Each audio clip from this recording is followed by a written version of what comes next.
You're listening to the Sixers Beat with your host, Derek Bodner, right here on LibertyBallers.com and LibertyBroadcast.co.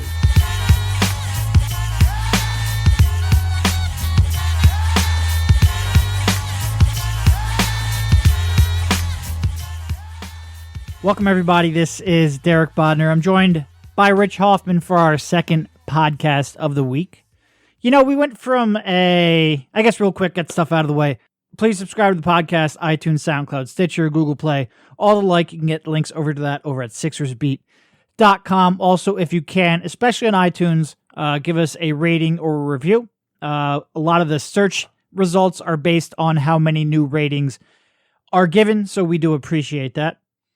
Also, check out the CLNS Media app. You can find ourselves, B-Ball Breakdown, Real Gym Radio, Sam Vecini's Game Theory podcast, and many more, which now that I rattle those off, I realize are also the athletic cohorts in Sam Vecini and Danny LaRue.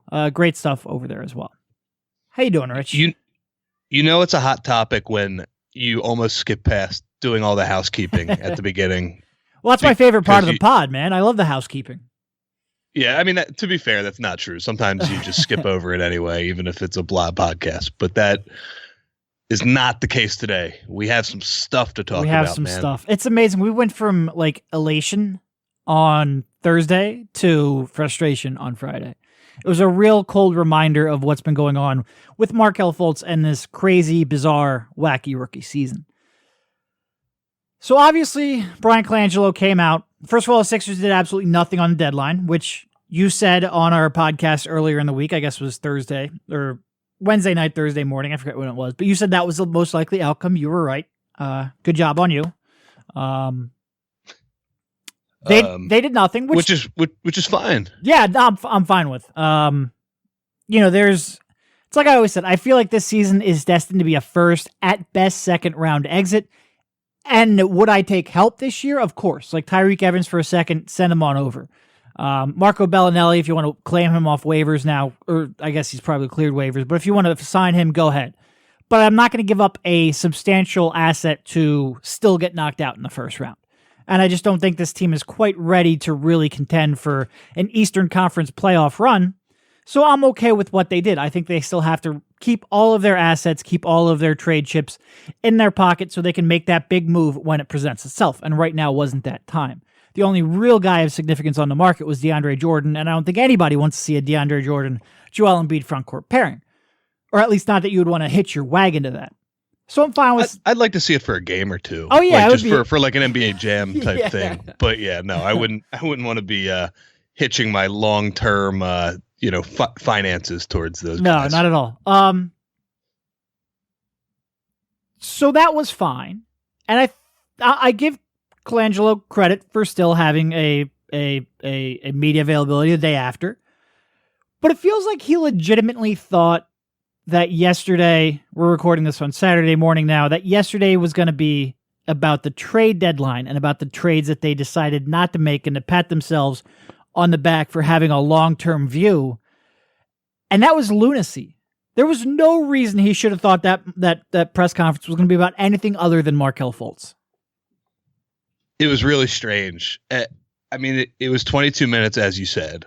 But I think at about the 18 or 19 minute mark, after he was continually getting questions about Fultz, and deservedly so, by the way, he, at one point after answering a question, said, "Is there any question about the trade deadline?" Yeah. It's like, Bryan, it's okay that you didn't make a move. I think it's good, in fact, but there's nothing to talk about. I Right. mean, and by the way, you had this huge storm of a story brewing in the background that the fan base has been just dying to get any real concrete, solid information to feel like they're kept in a loop. You had to know, and you could have gotten Tyreke Evans.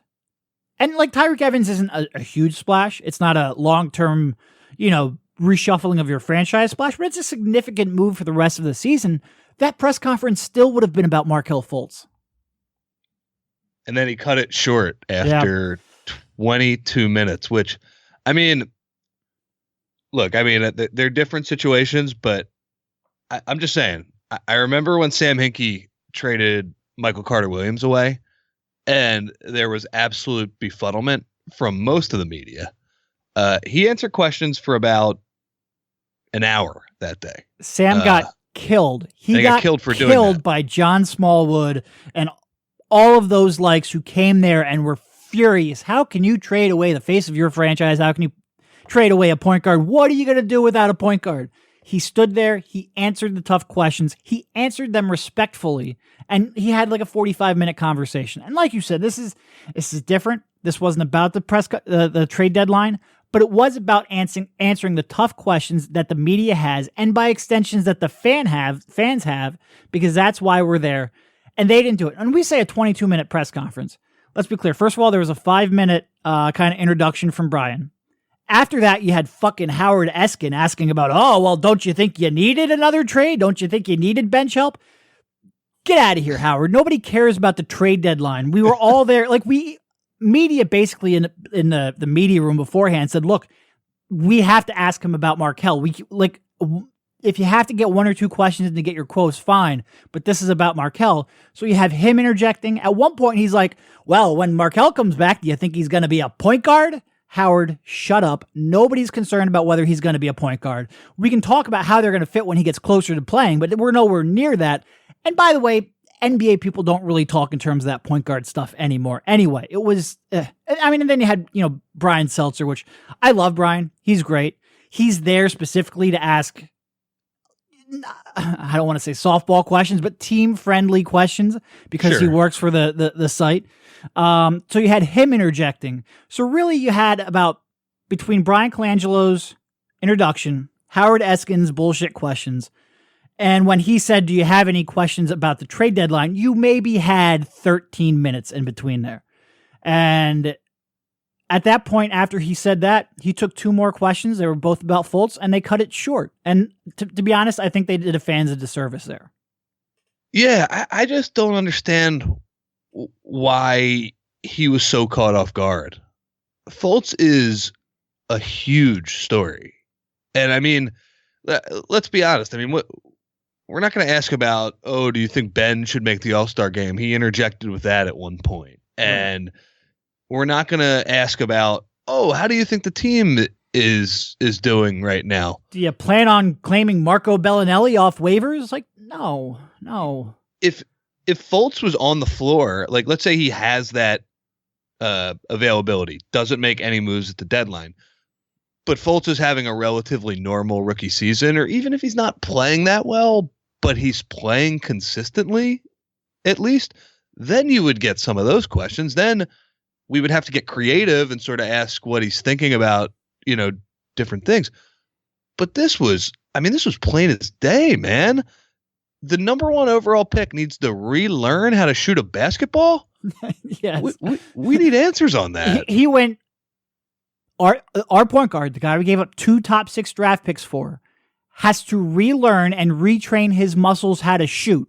And then a minute or two later, he said, but guys, do you have any questions about the trade deadline, which we didn't make any moves? I can explain why we didn't make any moves.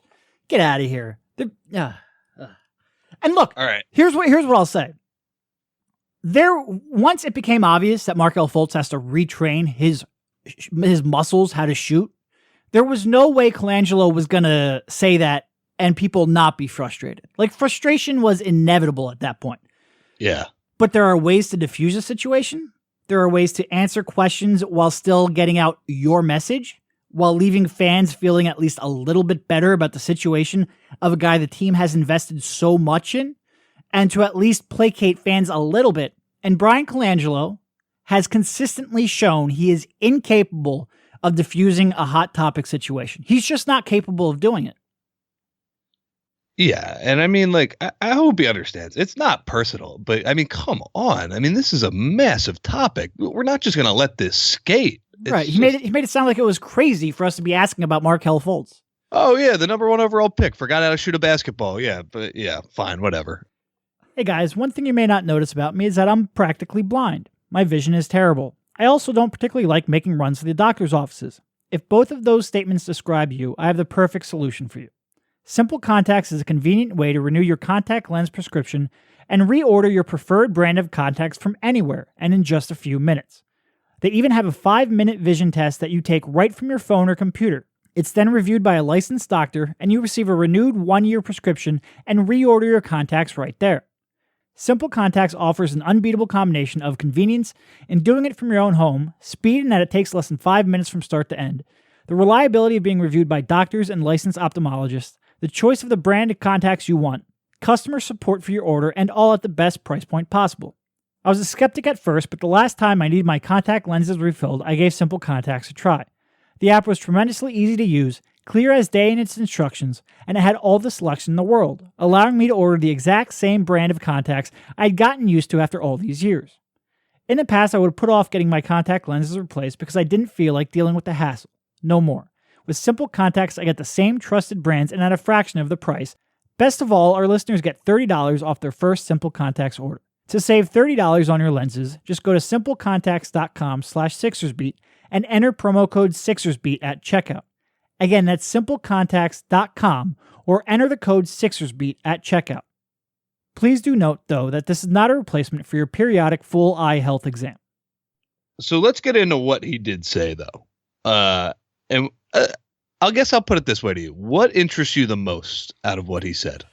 Two things. First of all, his range. Marshall Harris asked him, well, what is his range? And he said, the paint, basically. And I was like, oh my God. I think in the back of my head, because a lot of fans will be like, oh, you're only taking pictures of the bad shots. You're not taking pictures of the long range shots or videos of the long range shots. I mean, no, that's not the case. We've been looking for the long range shots. They're not there. And I guess in the back of my head, I thought, well, maybe he's taking them behind closed doors, or maybe he's looking confident behind closed doors, because I do think, basically over the last month, since January 13th or so, we've seen him shoot jumpers, and then we've seen him shoot free throws, and then we've seen him shoot turnarounds and pull-ups from like 10 to 12 feet, and that's it. Like, he hasn't gone beyond that. And in the back of my head, I guess I was like naively optimistic that maybe he's getting comfortable in that range behind closed doors.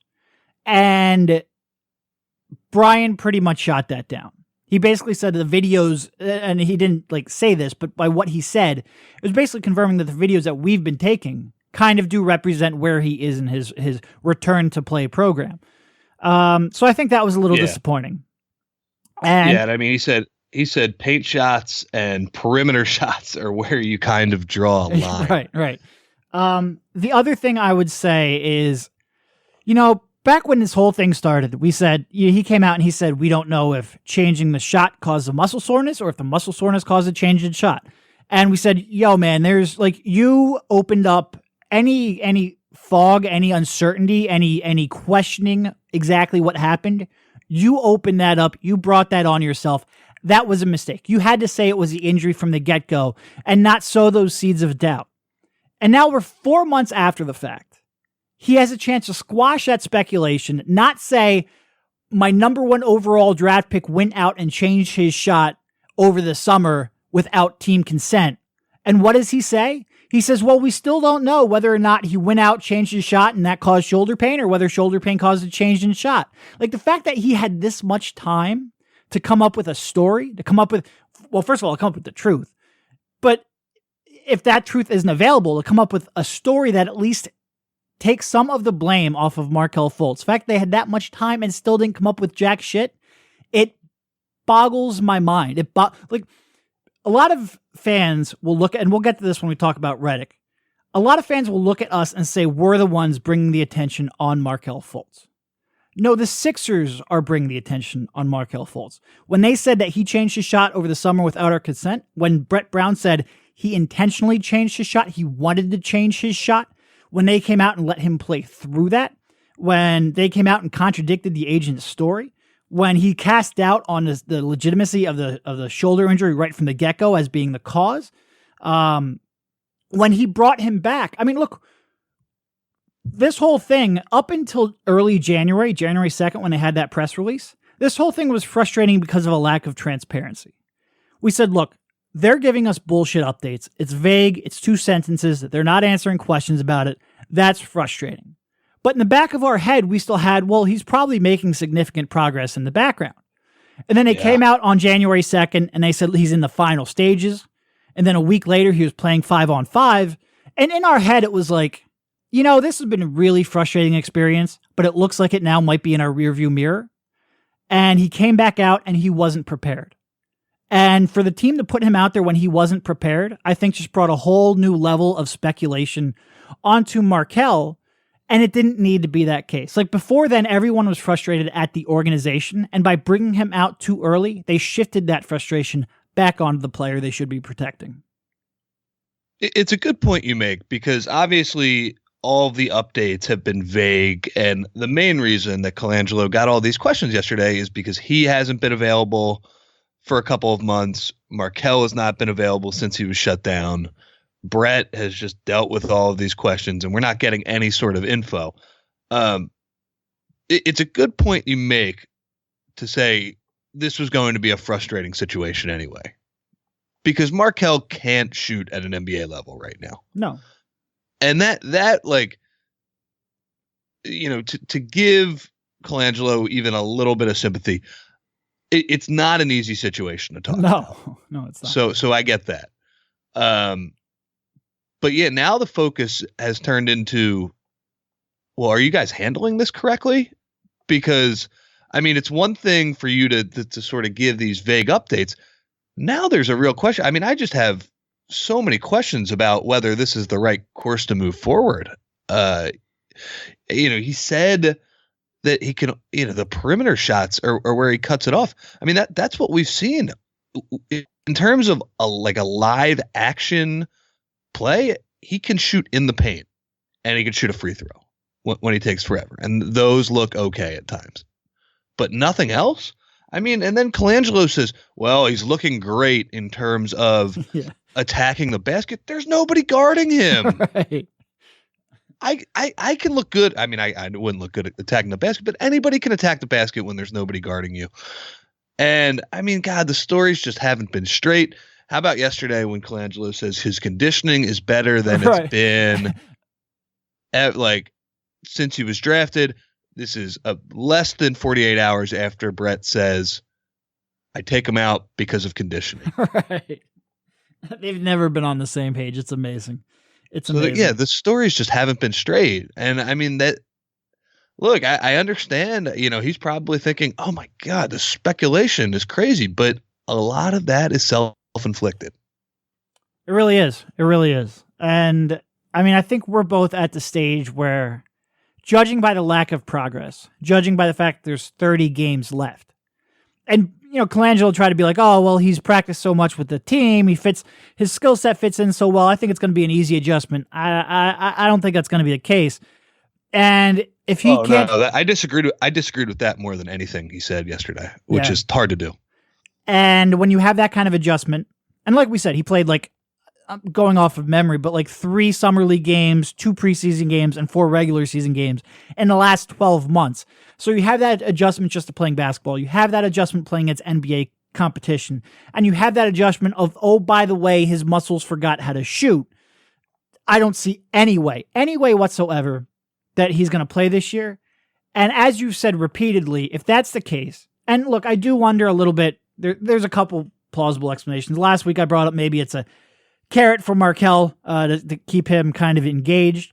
It could also be that once you shut someone down for the season, you do have to make them available to the media. Maybe they don't want to do that right now.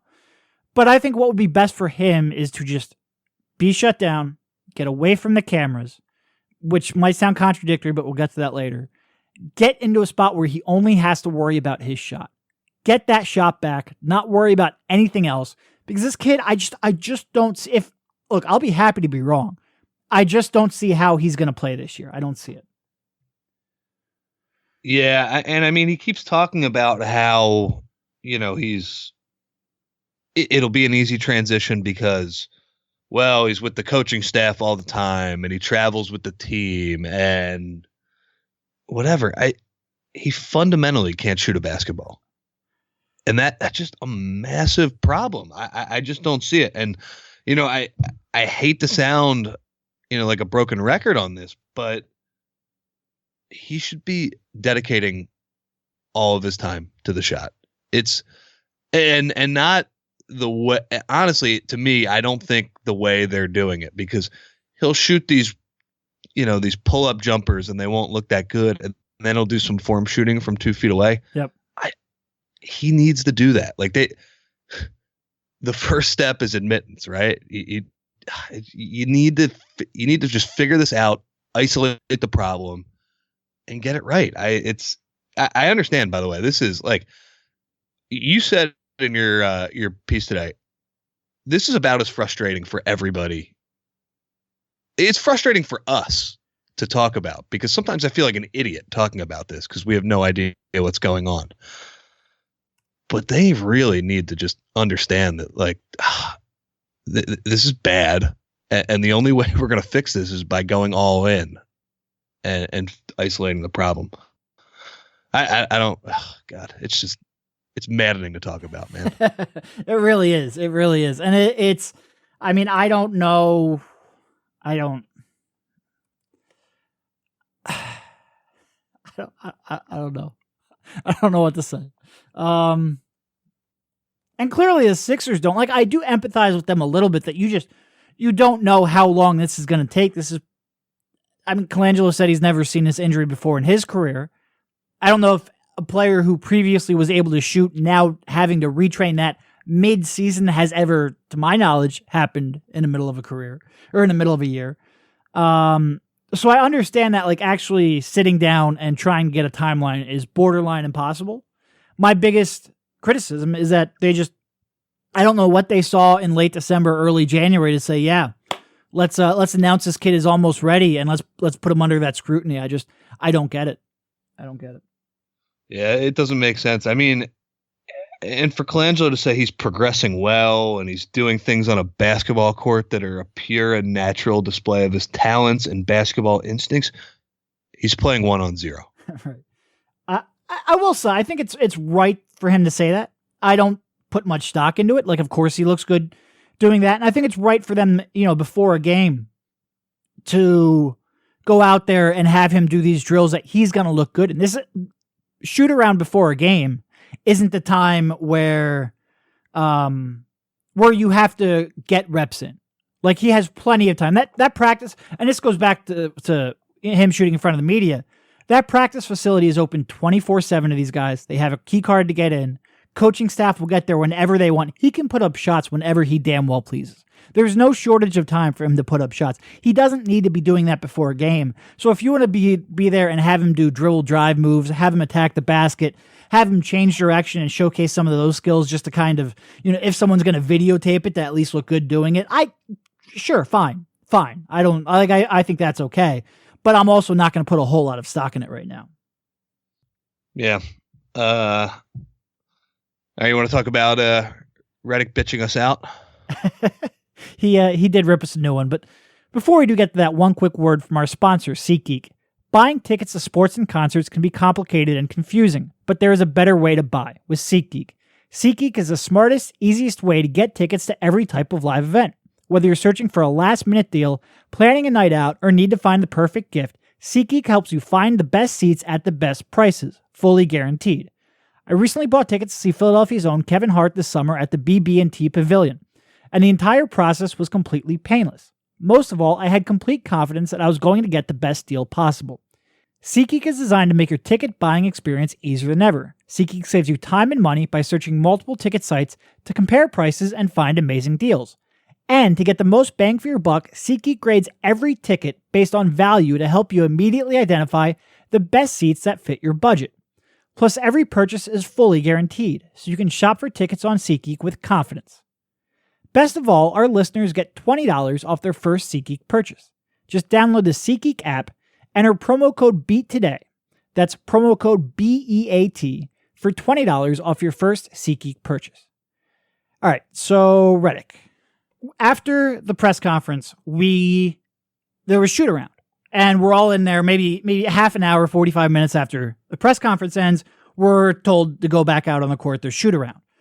And on the far end, which is where Markelle always is, he's on a far court with a coach doing pull-up jump shots. And JJ is on the court closest to us going through his shooting drills. And in the middle of his, a lot of the media gets out and videotapes him as we typically do. And JJ turns to a coach, says all that, and then points to us, like the whole row of reporters. And he says, "Kid's fucking 19, man. Shit, y'all are sick." And afterwards, he had a chance to kind of expand on that. And he kind of said, "Look, I understand that fans have interest in this, but taking video of him every day shooting pull-up jump shots is obsessive." And he was still clearly frustrated, a little toned down from where he was in, during the drill he was running through, but he was also in front of a camera now and in front of microphones. You expect him to be toned down a little bit. I think the first reaction was probably the one closer to the truth. And I gotta say, I don't hold any grudge against JJ for saying that at all. Like, I don't think he was even wrong to say it. I think his role as a teammate and a leader and a friend of Markelle, that's the perspective he should have. But that's also not the perspective we should have. And not that we're against Markelle. I mean, shit, I don't even, like, people get into, does he have a mental problem? I've always said I think he took bad advice in the summer. And that's his biggest problem there, and not telling the team. And this is all kind of a consequence of that. I'm not ready to go into a lot of the problems some of the fans, I'm seeing from some of the fans on Twitter and Reddit and whatnot. But I think what our role is to tell the story. And the team has continually said Markelle will come back when he can shoot. That makes his jump shot a very big story. And we don't get updates from Brett. We don't get updates from Colangelo outside of that day. We don't get updates from Markelle because we can't talk to the team doctors. We have one real way to judge the progress of his jump shot. And fans have one real way to be informed of the progress of his jump shot. And it would be one thing if the Sixers came out in December and said, "Look, he's got some time in front of him. We'll let you know in like 2 months. It's going to take some time to rebuild that shot." Then yeah, daily updates would be pretty ridiculous. But they keep saying, January 2nd, final stages, return to play program. January 9th, he's playing 5-on-5. Like, at that point, we're under the, remember how much speculation there was that he'd play in like London? Or that when he came back or when they came back for that first game on Toronto, that home game, he would play there. Like, well, didn't he tweet out, "I have a surprise for the fans," or something? He's done that a couple times. But like I said, they created this anticipation themselves. So if you're going to tell me he'll come back when his jump shot's better, yeah, I think it's natural that reporters are going to shoot video of his jump shots because that's what fans want. And by the way, like, you and I, we barely ever post video of his jump shots. Like, I checked. I have not posted a video of his jump shot since January 14th. We're at February 10th. You've posted one video of his jump shot since then. We have not obsessed ourselves individually over posting videos of the jump shot. 2 reasons for me. First of all, everybody else is doing it. Yeah, that's the big one for me. If I was getting an exclusive, I might take out the phone a little quicker. And second of all, it's not changing. It's not new information. Like, it's, everything. I will say maybe some of the pull-ups from 10 foot are looking better. That's fine. Some of the free throws are maybe a little more consistent, although still up and down. But you're not seeing, like, if he was coming out tomorrow and shooting 18-footers, I'd pull out my phone and take a video because that's new information for fans. If he was shooting 3-pointers again, I would take out my phone and I would take video of that. But by and large, the message that I would be sending is the same. So, at that point, maybe JJ's point, like, post video once a week, just as an update to fans, maybe that's a little more, but sure. But my big point is, you're putting this kid out there in front of the media and you're saying the jump shot is what will determine when he's going to come back. Human nature is to give the fans what they want and give them the information they want. JJ and ourselves, we just have different perspectives. Yeah. And I totally agree. I mean, I was just joking. I mean, the main reason I don't post video all the time is because, I mean, really, like, what else are we learning? Oh, it looks kind of weird and sometimes it goes in again. I mean, whatever. So, yeah, I mean, I do understand Reddick's point. Don't begrudge him at all. It is a little obsessive, but for all the reasons that you laid out, like, the people who take videos every day, I'll defend them, Yeah, absolutely.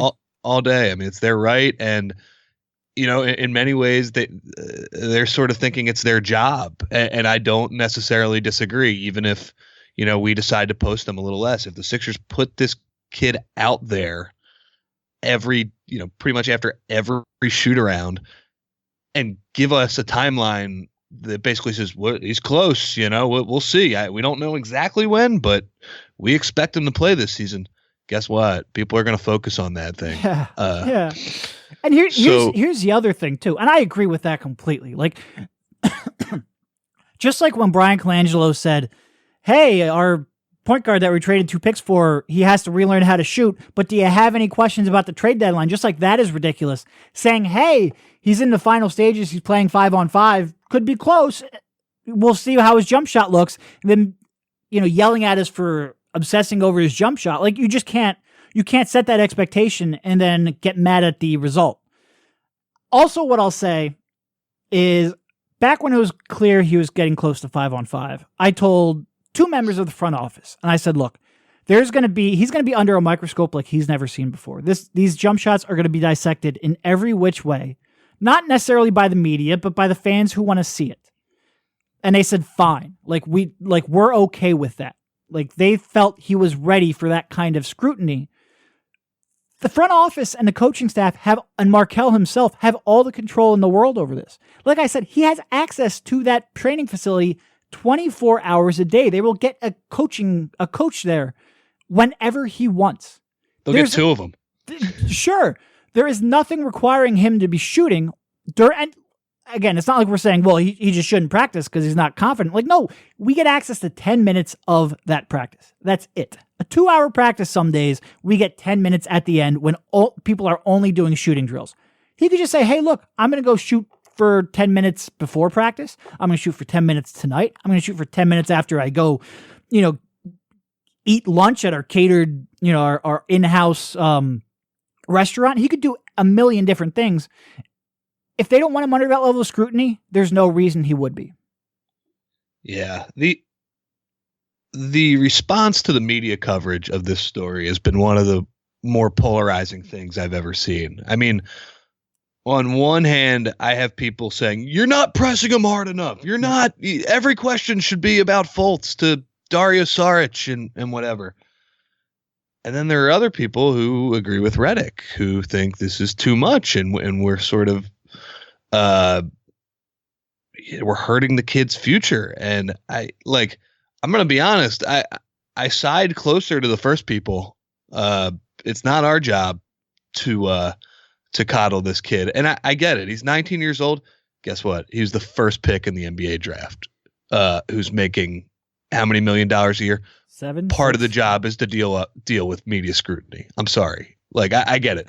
It's not even really media scrutiny, to be honest. It's not like we're sitting here breaking down his shot that much. It's mostly fans. We're just giving them information. Anyway.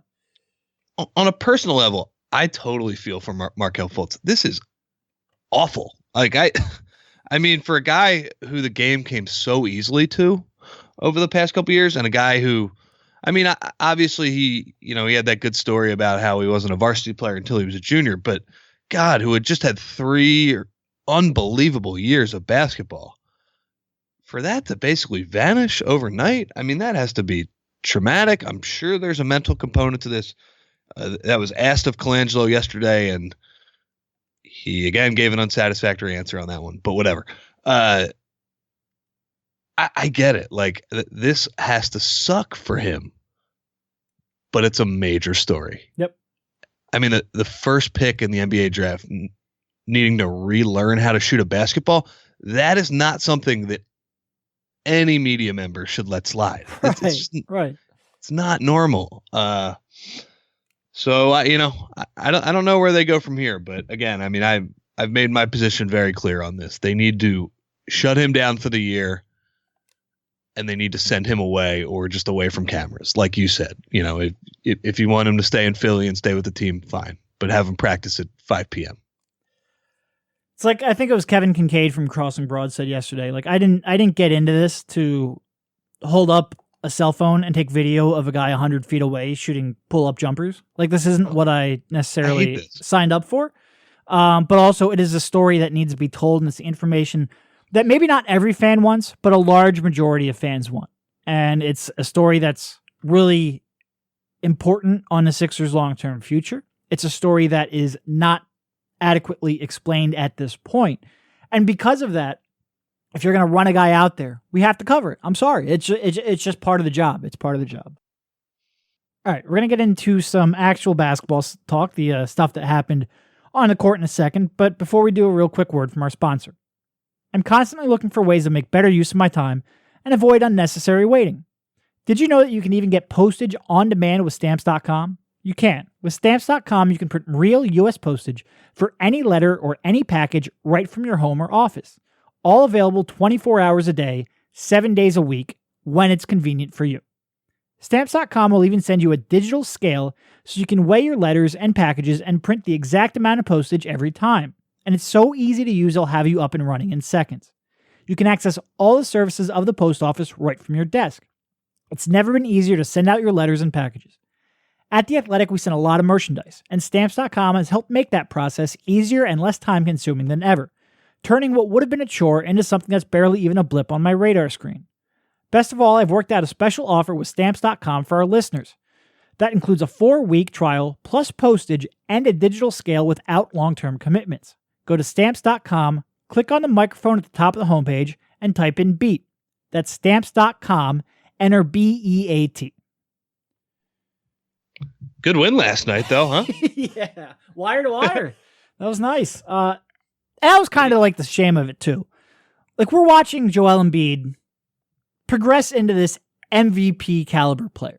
Like, no doubt in my mind, if he stays healthy, that's his future. Not that he'll win one, but he'll be contending for one.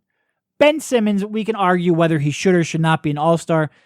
Based on who they selected, I think he should, not necessarily over Kemba Walker, but I think he should have gotten one of those 3 reserve spots. But he's playing like an all-star right from the jump. Dario Saric is here, and he's adapted his game into this collection of talent in his second year better than I think anyone could have expected. His shooting is tremendous. He's passing the shit out of the ball. You can see his IQ and his creativity. And some of those fit questions we had are slowly dissipating. But borderline best story of the season. It's unbelievable how well he's playing. Joel Embiid's healthy. He's playing minutes. Robert Covington's locked up long-term. The Sixers are on the precipice of something great. But in order to get another parade down Broad Street, some of these decisions, this is a league where you need 3 or 4 stars. It's just the fucking way it is. And they invested a lot in Markelle because they thought he could be that guy. So to not cover that, it just magnifies how important he is. Like, if the Sixers were, the Magic, like, yeah, you'd need Markelle to work out because they desperately need something to cling to. But almost just the fact that the Sixers are so close and you can see a pathway to contention. They invested a lot in this kid. And look, I almost feel naive, but I'm still really bullish on what this kid can become. Like, I see the talent. I've never questioned the talent. I don't think he's, I think he might be a little immature, but I don't like all the mental midget stuff I've never subscribed to. I think he can get back we said this 1 or 2 pods ago, if he learned how to become that deadly of a pull-up jump shooter before, I think he can do it again with proper training and guidance, and I think that's very key. But it's a huge story, and I'm sorry, I wish it wasn't, but it is. Yeah, I mean, that whole starting lineup is killing people right now. Destroying. It's really good, and it's just, you have to focus on Fultz because it's just such an important story. I mean, God, the one thing this team is missing is a guy who late in games you can give the ball to and who can get his own shot and his shot for teammates in a way that Ben Simmons just can't right now, which is fine because he's a 6'10". He's 6'10". He's shot out of a cannon with how well he's playing. God, his defense is so good. He was everywhere last night. Everywhere. So look, all that stuff's good, but I mean, God, this Markelle Fultz story, it's just so unsatisfactory. I mean, God, it's bad. And it's so true. Like you said, I mean, God, there was legit speculation he was going to play in London a month ago. Yep. I mean, come on, that wouldn't have even been, it's ridiculous that was even. I know Brett denied it a few times, but the fact that some people even thought that was a possibility is just irresponsible on their part. You know? And by the way, the team was sending out indications they thought he was close at that point. Never about that game specifically, but like early mid-January, they thought he was close. I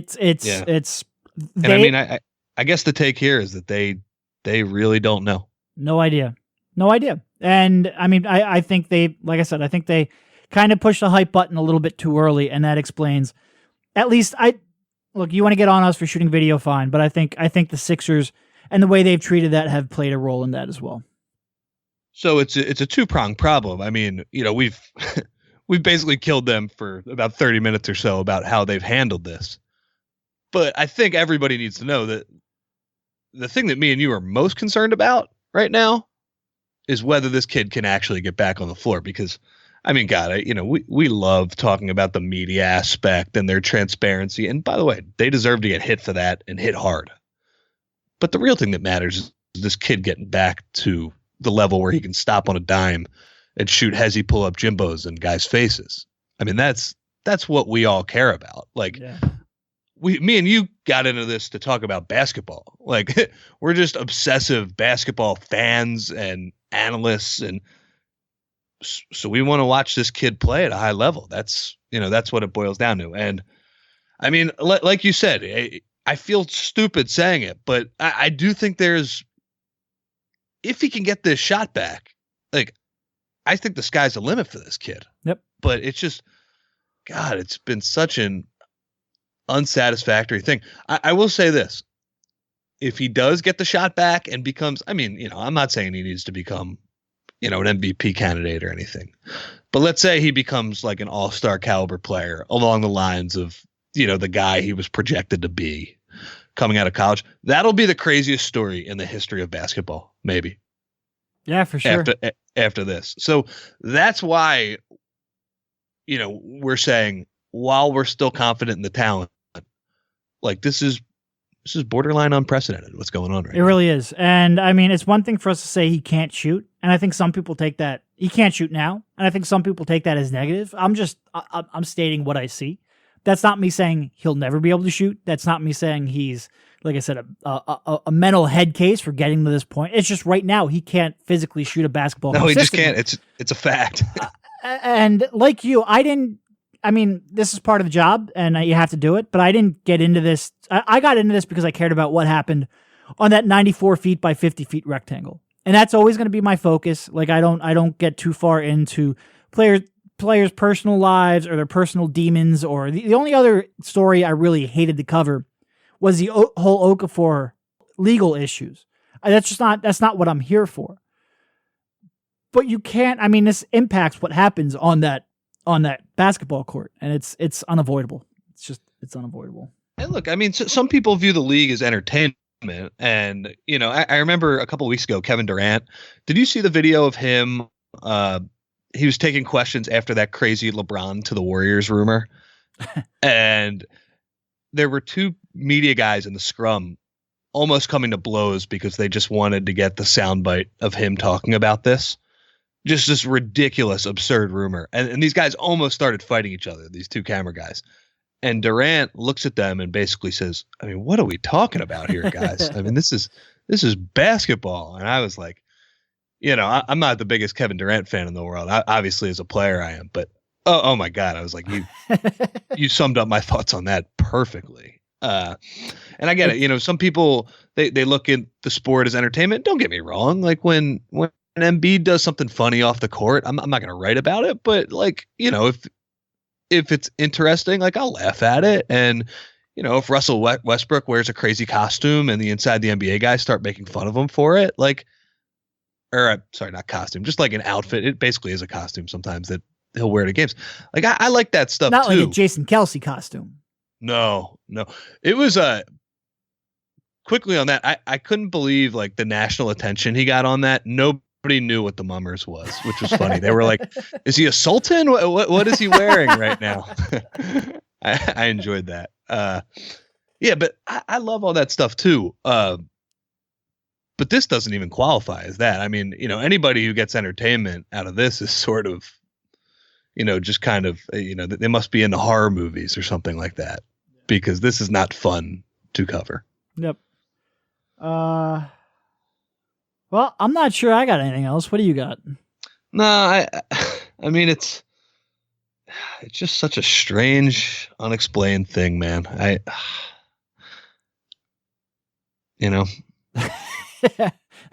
know, man. I know. I'm with you, buddy. I'm with you. Okay, I guess the last thing. Let's go on the record on this. How do we think the rest of the season plays out for him? Oh, for him, not the team. I think he's done. I think he's done. Yeah. When do you think they'll announce that soon? I agree with you, by the way. 2 weeks. I think late February. If he's not back, I think that's when they'll announce it. Yeah. And this is no information at all, just speculation. Yeah. And I think that'll be the right thing to do. I thought you were going to ask me the rest of the season for the team. I thought I had something positive to say on this podcast. I was like so excited. 17 and 13. 17 and 13. That's my prediction. That's the final record? No, that's what they do over the last 30 games. So that would be what? 44? 44? Pretty good. And by the way, I think that's, knock on wood, keep JoJo healthy. That's doable. Yeah, it all depends on how many back-to-backs he plays and whether he's healthy or not. For sure. But and whether you can't lose, and this goes back to the trade deadline, this goes back to Markelle, you can't lose any of those top 5. Not a single, you lose a single one and their whole thing just falls apart. But yeah, that's what I'll say. I mean, God, when that top 5 is going though, I mean, they're rolling teams in the first quarter, man. That third quarter too last night. Woof. They destroyed them. What was it, a 16-0 run to end it? Yeah, I mean, to be fair, and you said this to me too. They quit. As I was commenting to you about the Pelicans numbers being uneven on the back, and you that was all. I don't know how I didn't notice it. Maybe it's just not as noticeable on TV. But once you said that in person, I couldn't unsee it. It drove me fucking insane. Well, I mean, it looked like the uniforms were drunk, and the Pelicans looked like they were drunk too. It looked like they were partying hard at the Eagles parade the whole day. They didn't give a lot, but it doesn't matter. I mean, like, it's the NBA. When you have a team that doesn't give any effort, you're supposed to hammer them, and that's what the Sixers did. And look, I mean, some of these games in March, if they're jockeying for playoff position and they're healthy, this could be a lot of fun. But right now, Fultz deserves the attention. Yep. Well, at least you got a little bit of a break coming up. You've got the All-Star break coming up. A trade deadline now in the rearview mirror, which means a break would be good because outside of the team's day-to-day play, there's nothing really off the court to talk about other than Markelle Fultz. There's no trades, no real major transactions that could happen. The draft is still quite a bit away in a year that you just don't have quite as much invested in, although it's looking more and more likely that you'll get that Lakers pick. So you will have a lottery pick to obsess over, but it's not, it's not a top 3 pick like we're accustomed to. So a lot of that attention is going to be on Markelle. And that's why I hope that they, if they're keeping him out here in front of everybody's attention, I hope that they legitimately believe he has a chance of coming back soon, because I don't see it right now. I don't either, but I don't understand anything about this, buddy. So neither do I. All right. Well, thanks for jumping on, Rich, and we will talk to you again soon. All right. See you, man. You've been listening to the Sixers Beat right here on LibertyBallers.com and LibertyBroadcast.co.